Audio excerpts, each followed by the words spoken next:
Hi everyone, it's Joey Remini from seekingbalance.com.au. I'm a vestibular audiologist and a neuroplasticity educator.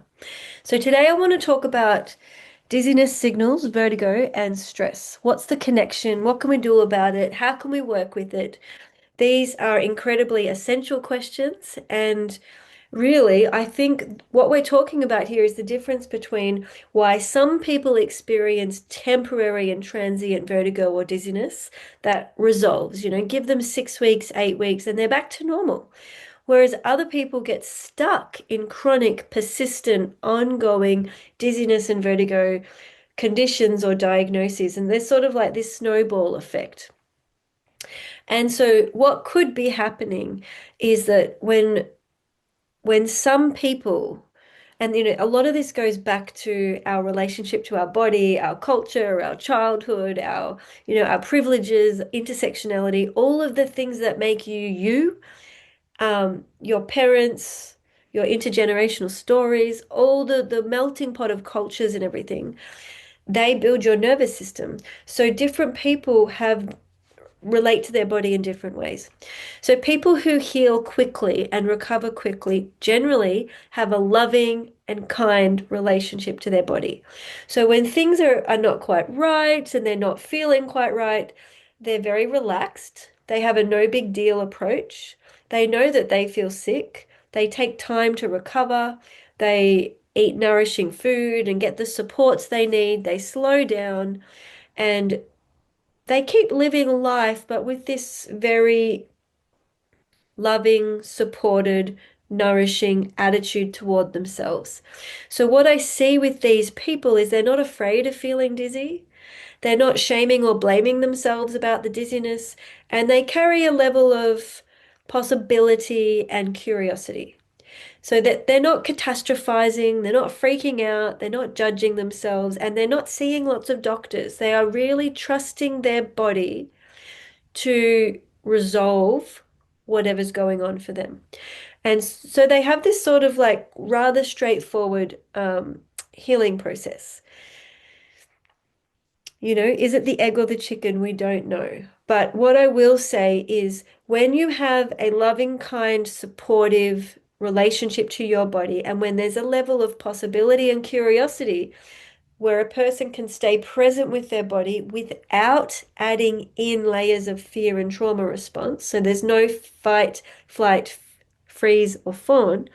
Their body at a chemical level, their nervous system can remain more connected and relaxed to navigate the solution. So neuroplasticity processes are able to move forwards and problem solve.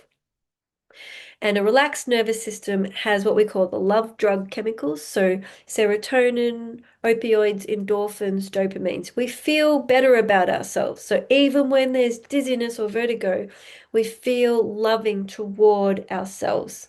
So we might not like feeling dizzy. It's a really difficult, uncomfortable situation.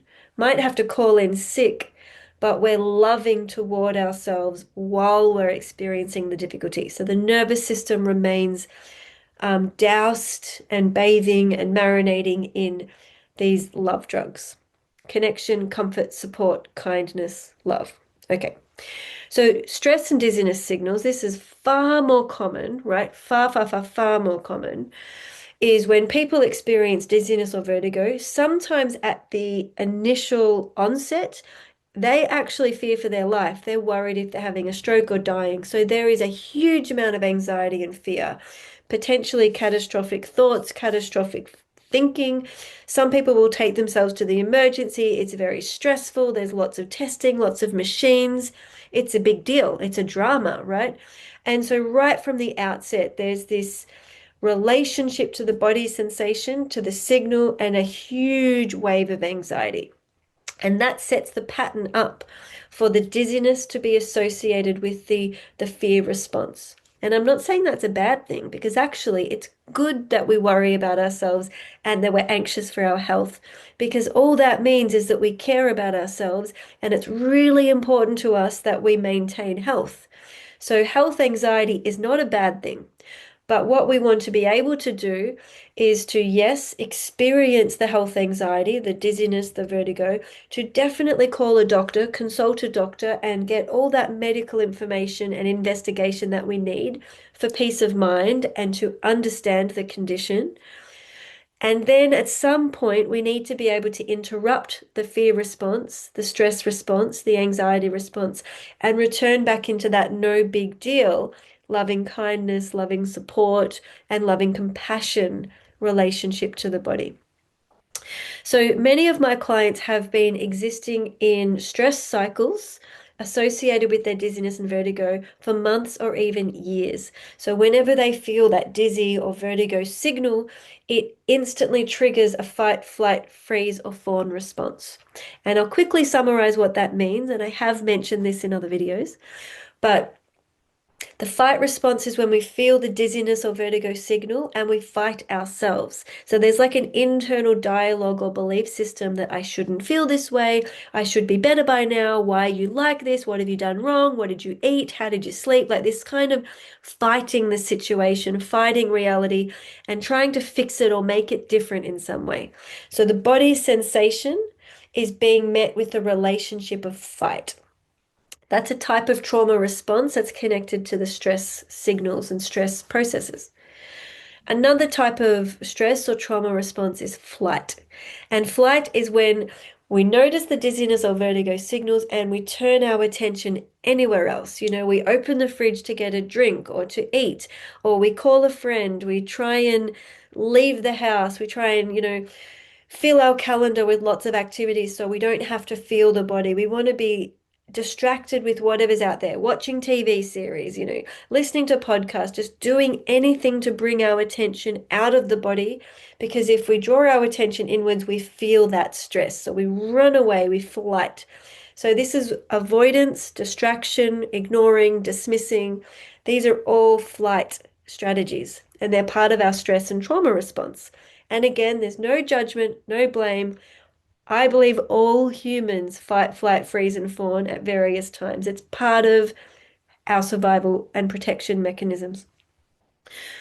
We just don't want to be stuck in them for days, weeks, months, years. So we need to identify these fight, flight, freeze, fawn processes so we can have healthy forms of interruption to circle back into love, kindness, support, and curiosity.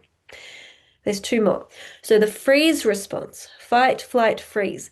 The freeze response, excuse me, is when we disconnect from feeling from the body. So flight is when we look away, but we can choose to look back in if we want to, but we look away. Freeze is when we actually disconnect our ability to feel the body. So this is when we can feel spacey or like an astronaut. We can feel numb, dissociated, like frozen literally means like I'm frozen. I can't feel anything. So this is, I want to really talk about this one because I think it's quite common. And if you're in a freeze state, when somebody asks you, how do you feel? Excuse me, the sneeze. You don't know how to respond because you don't know. Excuse me, you don't know what you feel. So when we're in a freeze state, we disconnect from our internal body signals. We disconnect from our inner wisdom. We disconnect from our inner sensations. We disconnect from our body cues. So we don't know what we feel, we don't know what we want, and we don't know what we need. And that is information that is essential for navigating the world safely. So I need to know where I am, who I am, what I need, what I want, and how to advocate for myself in every single relationship and in every single place that I go. So if I'm existing in a freeze state, I suddenly don't have access to this essential information. And what that means is we're more likely to fawn. So I actually think freeze and fawn are very connected. Fawn is when we people please. So if you go, hey Joey, how you doing? What are you up to? What do you feel like? If I'm in a freeze state, I don't know what I'm up to.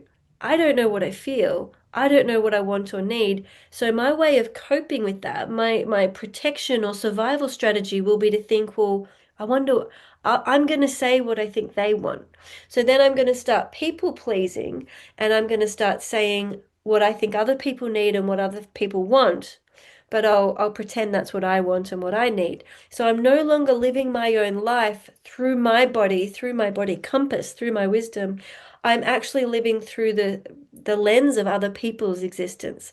So what can happen is I'm prioritizing other people's desires, other people's fears, other people's stories, other people's wants, and I'm no longer living my life. I'm no longer driving the car of my own destiny. I'm people pleasing. I become the cook, the taxi, and the person that tends to everybody else's needs.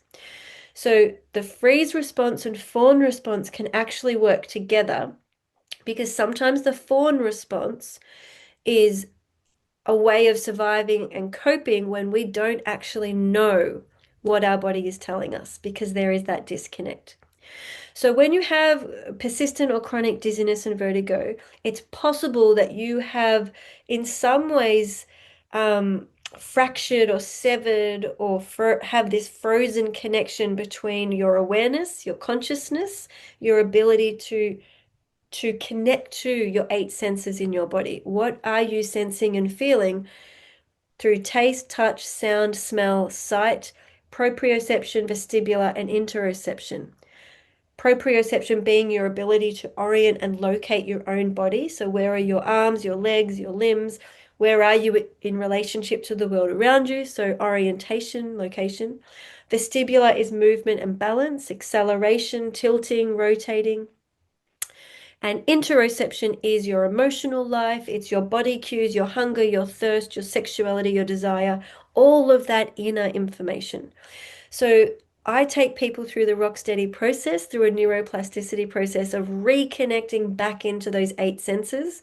So they gather that information so that they know how to be in loving, kind, supportive, compassionate relationship with themselves, even when life and symptoms and sensations are difficult, how to connect into those eight senses and to understand what are you feeling, what do you want, and what do you need. Learning to speak up for yourself can be a huge part of interrupting those fear and stress cycles, and also a huge part of getting your needs met and prioritizing your own inner experience. It's a beautiful journey. So to learn more, visit seekingbalance.com.au. You can read my book Rocksteady. You can join my Rocksteady program, and our community meets with monthly calls. We have Q&A sessions. We have soul tending circles. We talk about boundaries, processing grief, building new neural pathways, and we talk about all of this nuance of understanding the nervous system and your personal relationship with fight, flight, freeze, and fawn. So I look forward to meeting you if you join, and reach out if you have questions. So it's a bye for now.